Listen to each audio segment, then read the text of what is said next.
As I continued to watch the rest of Season 8 of Game of Thrones, I kept thinking back to my analysis on the battle against the Night King and wondering where we would end up.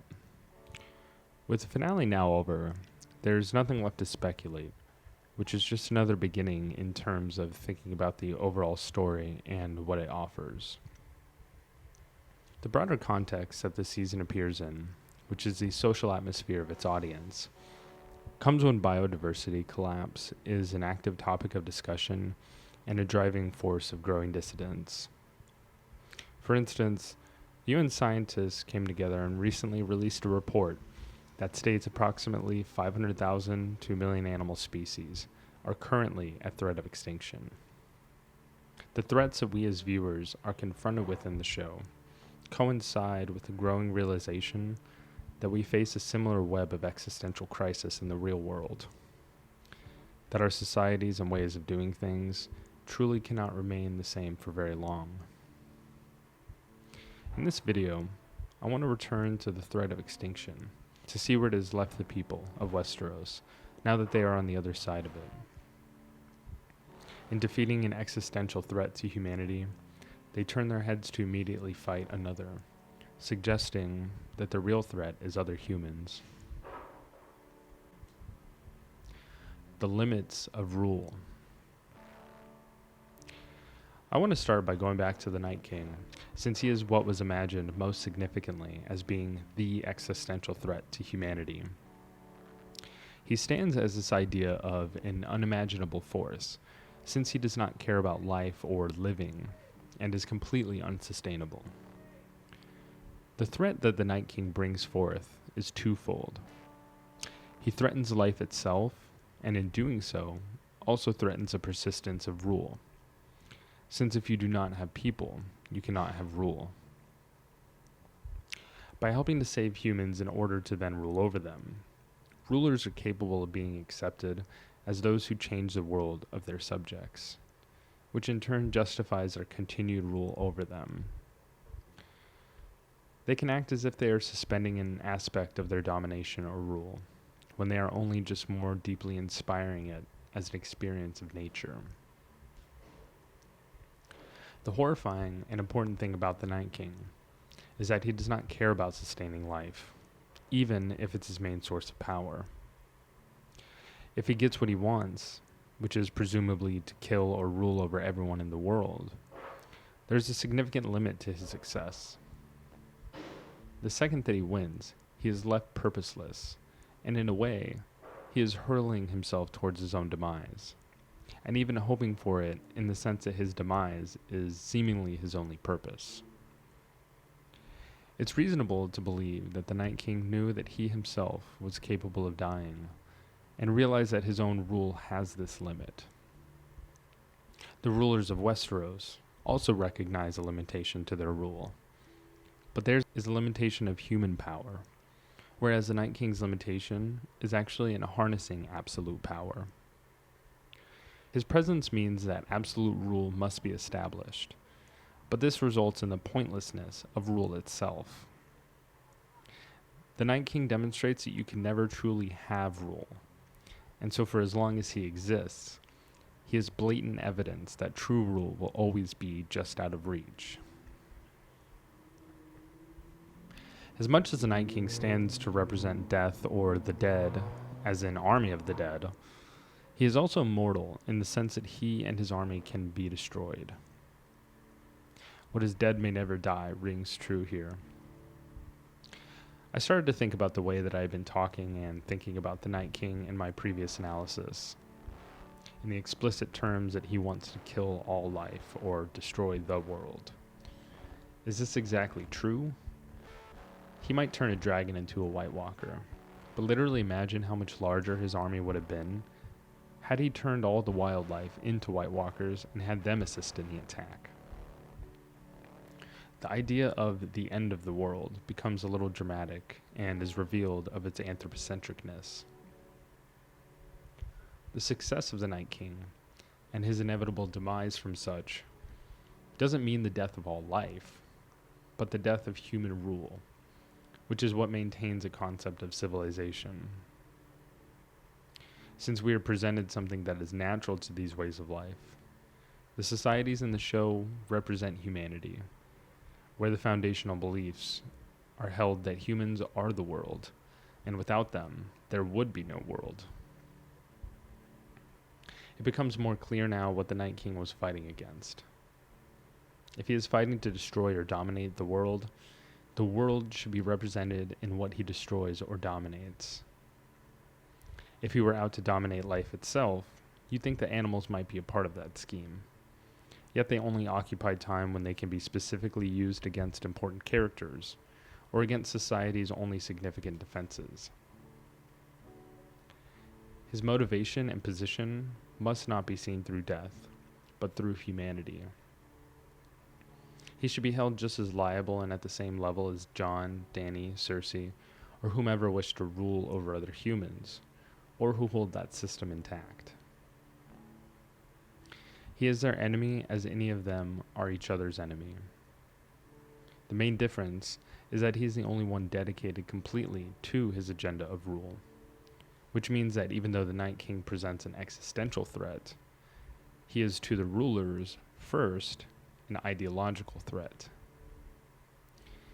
He aims to demolish the order of this society where rule is veiled behind laws, titles, systems of honor, and other forms that act to justify domination as nature.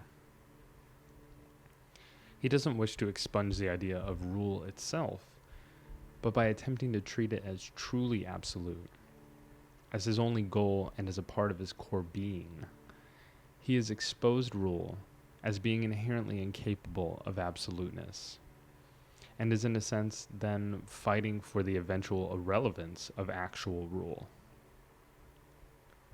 While the Night King may not be a liberator or a self-realized radical, he nonetheless allows the viewer to find this veil lifted, so that we may realize the real existential limits of rule, in that it only exists to see itself perpetuated, despite human life.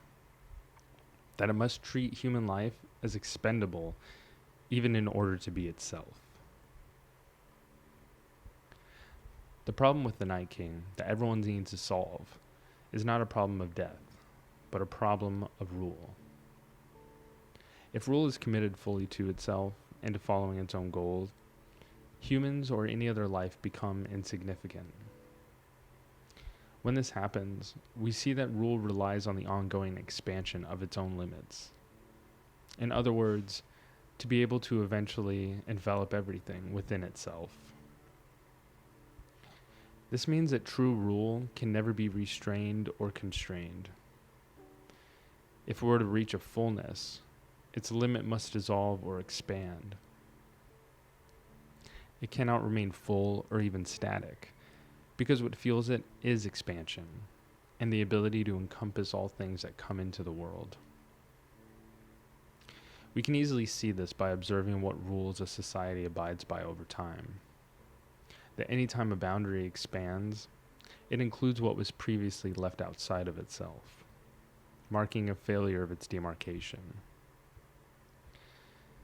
This is a problem for rule, simply because it is not supposed to be altered. We are not supposed to find ways around rules, because doing so would mean acting outside of their established boundary. We might consider rule as absolute, in that it is capable of setting and changing its own limitations. But if that's true, then we also acknowledge that what justifies rule is only rule itself, rather than any divine or absolute purpose, as it's justified in the Game of Thrones world and ours. Caught between the limits or boundaries of rule are the people, without whose relation the Night King or any ruler would have no purpose.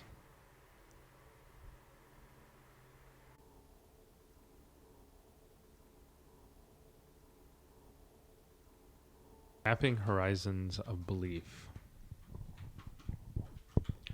The event of the Night King, for me, echoes strongly as resolving the problem of extinction brought to the fore by the taut relations between human society and the rest of the natural world. Although it may only be a coincidence that it happens to appear when we face similar real questions as our environments for growing food and living begin to fail and change. This narrative may clue us into our own future, as we can already see how the powers in our societies act when forced to respond to complex questions of existence and unsustainability. When we project our contemporary situation onto this, it similarly illustrates that the systems of today are incapable of dealing with the true nature and extent of their own problems.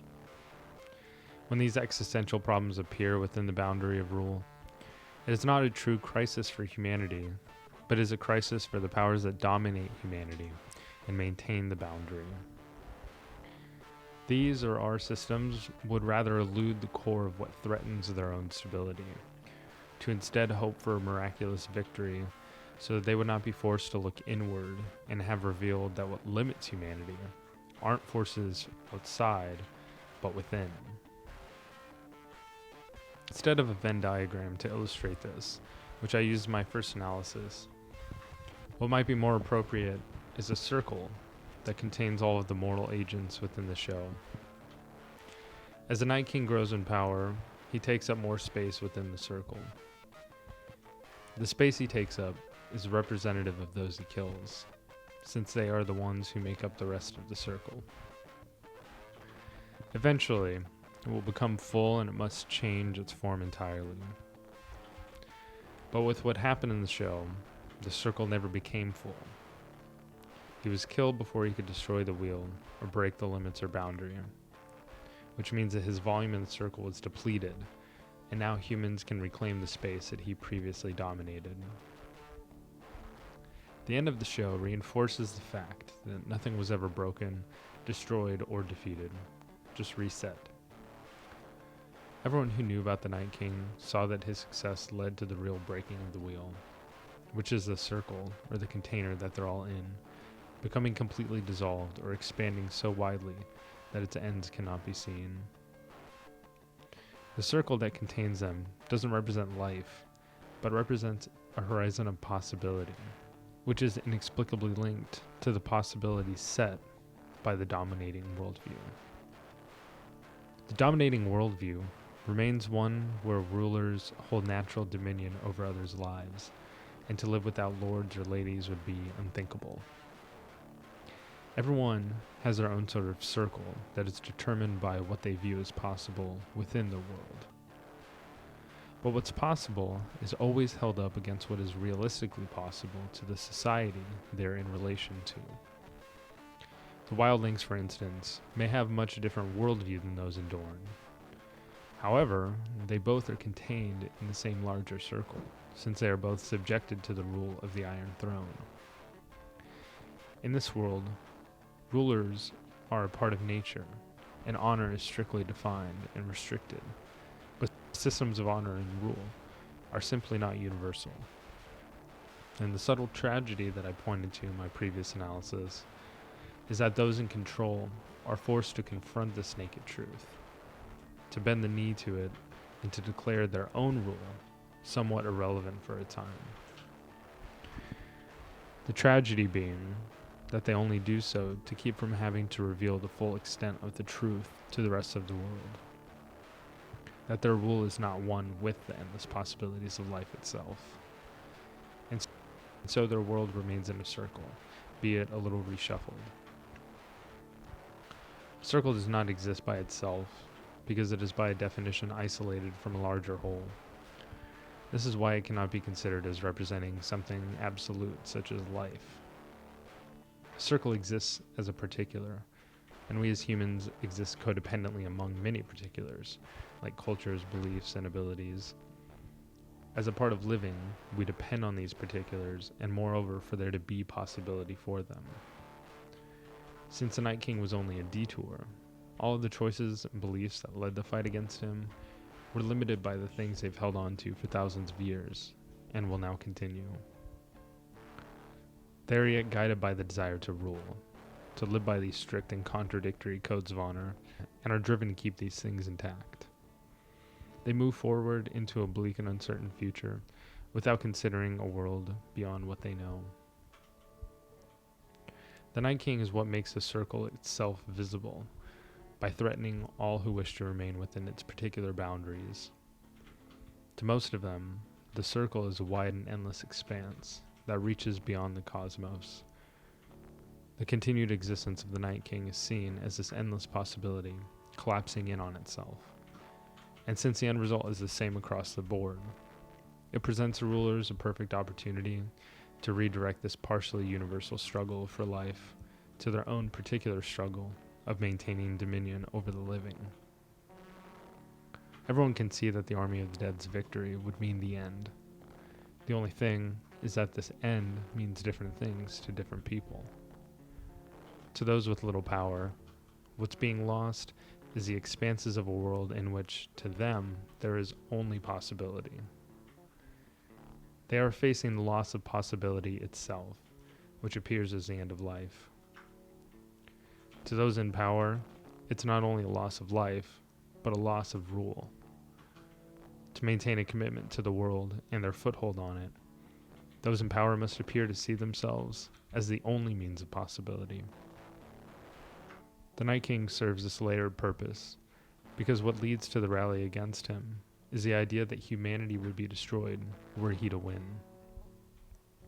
There's never a discussion of what his success means.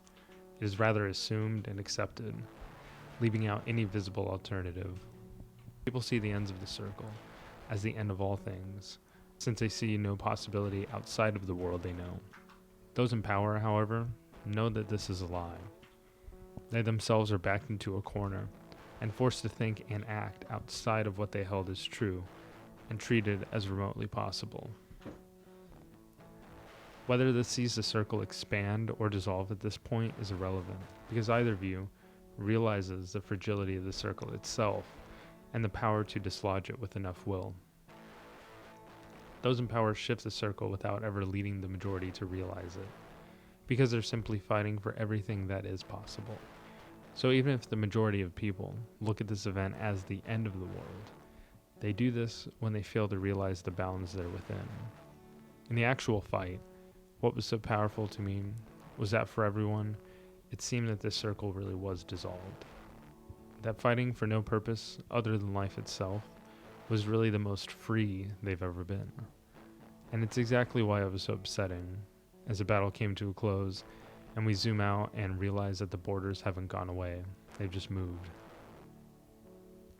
When we move outside of this or that circle, we find ourselves wrapped up yet again in another one, and there is no way to break out of them all until we reach death. Culture, expressions, and beliefs make up their own circles since they represent what the subject acknowledges as possible in relation to their own experience. This presents a paradoxical relationship to reality, as we can never really know the extent of it beyond what we individually perceive, yet our lives ultimately rest on its universality. Our experience is wholly dependent upon a sort of horizon that guides our perception of what is possible in the world. The notion of horizon is pointed out by the philosopher Edmund Husserl in Cartesian Meditations, as explained by Allan Casebier in Film and Phenomenology. Here he quotes Husserl to explain horizon. The horizons are pre-delineated potentialities. The pre-delineation itself, to be sure, is at all times imperfect, yet, with its indeterminateness, it has a structure of determinateness. For example, the die leaves open a great variety of things pertaining to the unseen faces. Yet, it is already construed in advance as a die, in particular as colored, rough, and the like, though each of these determinations always leaves further particulars open. This leaving open is precisely what makes up the horizon. Allan then goes on to say, an act of seeing a die, therefore, presupposes the perceiver's system of general background beliefs about die. These beliefs play an essential role in the predelineation of an act's horizon. Our experience is guided by horizons, which act as a kind of expectation created by a structure of determinateness. The horizon of a die is an equally compatible analog to the horizon or circle that I've been talking about in relation to both the Game of Thrones world and our own lives. Like the die, our world and our understandings of it are held together by these sort of pre-delineated, construed structures and particulars that tell us how the world is supposed to be and how it is not supposed to be. And just as we look at a die with an expectation of what is on the other side that we are not seeing, we too look at the world with a similar kind of expectation that may be built from a wide array of modes. The circle that I proposed is in every respect the illustration of a horizon, with this one being in particular a horizon of ruling ideology. The show does what it can narratively in the end to cement the notion that its horizons are basically the same as the viewers. The series finale tries to present a massive universal shift, but is stunted by its ideological staticness. The show clearly imagines that a level of consciousness attributed to seeing other humans as having a human value and deserving autonomy is attainable historically rather than through subjective relations to the human spirit.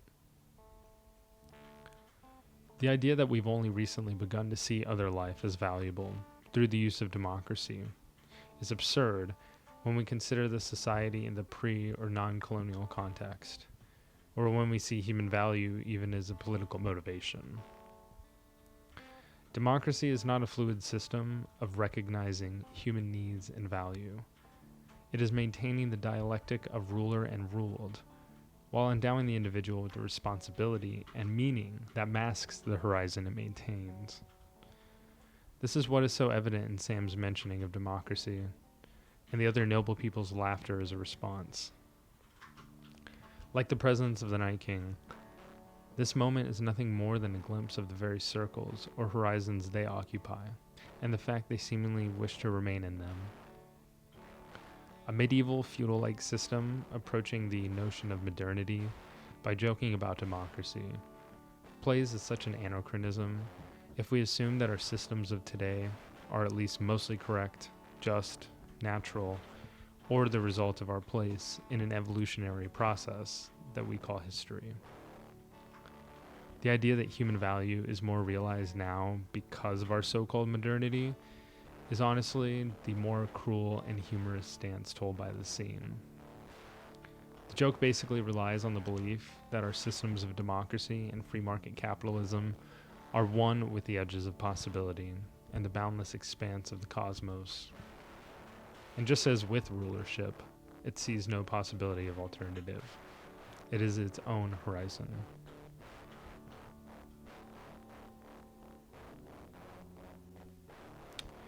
Grasping a future. The show ends with a positive outlook on the future, in a light and humorous way. The world is very clearly more at ease, being that the war for the throne is over. And not only is the throne melted, but the ruler in the end has no use for a throne, which emphasizes a shift away from certain older ways of doing things. But again, things in the Game of Thrones world have only reset, and rule is made out to be something that can be justly balanced by a proper ruler. I cannot say that I expected anything much different for the end of the show, and I haven't been as much concerned with what the writers should or shouldn't have done with it. What I'm critical about is what the narrative draws onto contemporary life, with the issues it has grappled with and now concluded. It may not have been trying to draw a literal relation to the situations we face in the year 2019, but these issues are nonetheless present in the writing, making, and viewing of the show and final season. Today in our world, ecosystemic collapse is real and is being almost entirely ignored by those who hold power and who can more immediately do something about it. Because the truth of such a catastrophe contradicts the dominant modes of production, pursuits, and exchange. While we are indeed witnessing a change due to the growing concern over these issues, we should notice that these changes are really somewhat cosmetic. Green and rainbow capitalism refer to the market of incorporating these humanistic tenets in order to stay relevant to an ever-changing market base. And we do seem to feel better when we shop for a company that plants trees or cuts down on waste or makes vocal initiatives and places women and non-binary folk and people of color in the center of their advertising campaigns and businesses. But even though it might make us feel better when we see it happening or engage with it, what is changing is merely the language and form that its business model upholds. It has only reset its image in accordance to a representation of a new world that's emerging. Through the style of communication, the consumer is meant to feel that they are a part of a larger societal consciousness, in which life is most valued, and our modern world strives to be a breaker of chains. This formula that the marketplace uses on the public is very much, in a sense, what actively creates and destroys our own horizons repeatedly. We are all made to feel, or at least realize, uncertainness in regards to the future, and are then offered up our own desires as remedial. We can, in an instant, learn of global poverty, climate change, death, terror, then take refuge in the world of the consumer, which now gives back and is at least organic and humane. We can begin to focus almost solely on what lies before us on the horizon, in the realm of possibility. When we close our focus in on what lies before us, when our horizon is made up of only expanding what is currently possible, we forget about the future as a whole. The future is not just pertinent to our own world of today, because it is a world that transcends us. We don't know how long we'll actually be in the future, but when we act to make it better, rather than exclusively working on what lies before us to get better, we act regardless of whether we will experience or benefit from it. Focusing simply on what's only currently possible, in a way, creates the anxiety about the future. Since while the immediate future might be promising, the future remains unchanged, and it's only constantly being remade. This focusing on the immediate is also a focus on the things that we possess. The more reliant we become on seeing only the immediate future change, the more meaning we find in possession. It's not to say that we should find no meaning in the things that we possess, but in order to make the future better, we need to maintain the importance of giving. When we do this, we are not just acting for ourselves, but also for others who are beyond our purview. This is more or less the same circumstance that presents itself in our world as in the Game of Thrones one. Our horizons are veiled by what is presently made possible by the powers of society at large, and ameliorated through the same exchange, so that whatever lies outside of possibility remains a world in which we cannot grasp. Both of the worlds attempt to move into the future by holding on to the bodies of knowledge that led them there, to only reshuffle their circles so that they appear as wholly new. They only adjust their vision and point of view to a world that is constantly moving and transcending what was previously known. This is quite literally what occurs in Game of Thrones by the end of Season 7, up to the end of the show in Season 8. The ruling powers are only capable of instituting a real enough change when they are forced to realize that their own beliefs of the world are truly incompatible with survival, our shared nature. Their victory is then a sad one, because what they celebrate isn't the persistence of life, but the persistence of rule. What's revealed in the battle against the Night King, and then quickly subverted, is that giving, not possessing, is what fulfills a real sense of meaning. In this case, the giving of yourself to the ultimate struggle for all other survival, which is a struggle not for today, but for the future. And herein lies a paradox. Due to the nature of our horizons, we are all seemingly in a struggle for the future, whether we act for the future as a whole, or simply our own immediate space within it.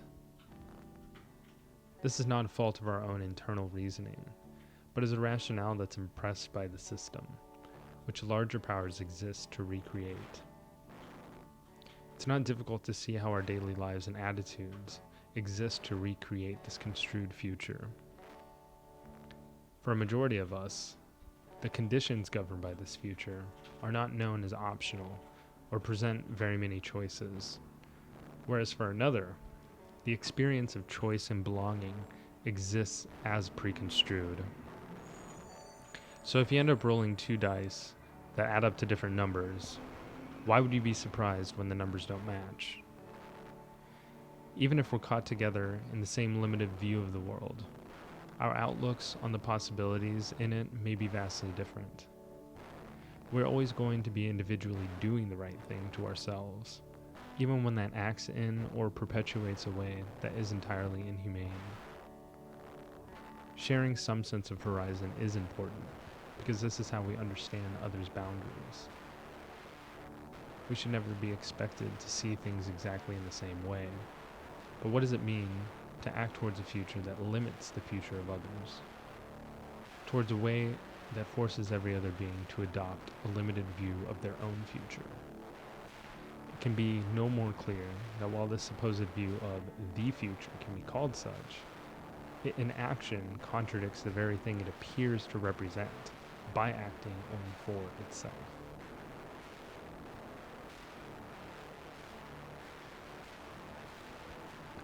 Conclusion. While the ending of the series celebrates a victory, it silently grieves a world that is yet to be radically transformed. What can only be concluded from this is that other worlds are not possible, other forms of organizing human power are barely acceptable, and the importance that humanity places on itself as a whole is not sprung up simultaneously in nature, but is actually learned through the process we call history. The only thing that differs at this point from attitudes in the real world, then, is purely cosmetic. The show, with its mystical and divine characters, its truth and magic and gods, provides us a beautiful backdrop for the story at hand, while its narrative plot is specific to our world and horizons. The Game of Thrones society similarly undergoes social and spiritual strife, and struggles to realize a connection to a deeper meaning, as we very much do in our own world. It's easy for us to imagine that the world could come to an end, as I'm sure it has no doubt been for those that came before us. Our forms of entertainment and information bring about notions of existential dread, and many of them attempt to ease this tension by placing the responsibility for it on those who exist outside of belonging. If the Night King were an outsider, his intentions would be incomprehensible. But his intention to rule is no different beyond his willingness to see it through.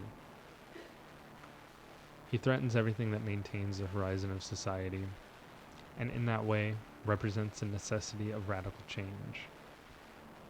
His death then means that those in society needn't fear the collapse of their circle. We very much need to reconsider what we imagine is possible and why. If we can easily recognize injustice and inequity and have actual material capabilities to fulfill the human condition, if we have the means to live sustainably, why don't we?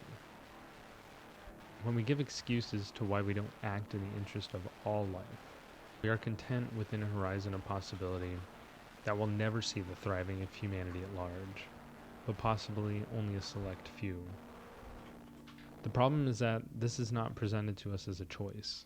It appears as a fact of nature itself, and remains there to be debated about. If we see its ethics as an end in itself, then we accept a world where humanity is not a given.